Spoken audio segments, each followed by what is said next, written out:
Picture this. You work hard, you save, you invest, and you plan for your financial future. But there's a silent wealth killer lurking right outside your window: your car. The cost of car ownership is the second largest monthly household expense after housing. The average price of a new car has skyrocketed from $30,600 in 2012 all the way up to $48,100 in 2022, significantly outpacing inflation. So why don't people just buy secondhand cars, which averaged $21,200 in 2022? Well, the answer is a single word: status.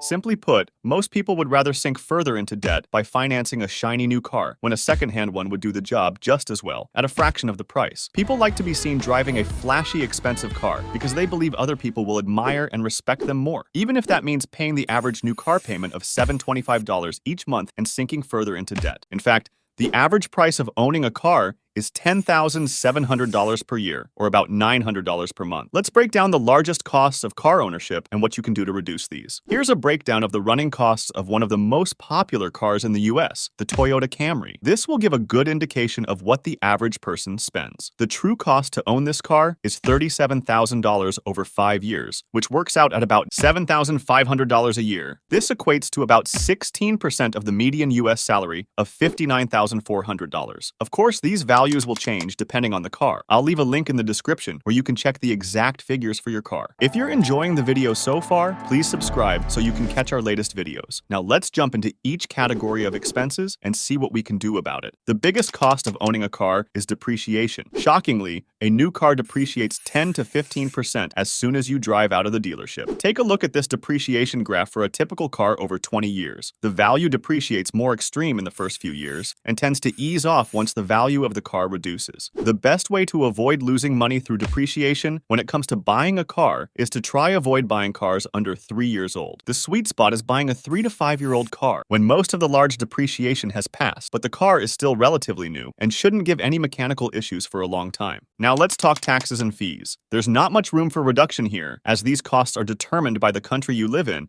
and you have no influence over them. However, typically smaller cars and electric cars have less taxes and fees, so maybe that's something you could consider. Additionally, if your household can manage with fewer cars, you could potentially cut your taxes and fees in half by selling a car. However, this option is only practical for specific households. Next on the list is financing. Financing comes into play when you haven't paid for the car entirely in cash, and it accounts for 9% of all consumer debt. The average car loan debt is $26,200. Given the current high inflation rates, financing cars is currently very expensive with average interest rates between 5 and 14%. The best way to avoid these high interest rates is to simply put your ego aside and purchase an older car, which you can afford without a loan or financing. This is certainly the best approach from a savings perspective, but I understand you must find your own balance between having a relatively new car while not breaking the bank. After all, nobody wants to be driving around in a bust-up 20-year-old car so they can save a few bucks. Regardless of the type of car you own, the next major expense is fuel. With our Toyota Camry example, the fuel cost amounts to $8,600 over 5 years, or $145 a month.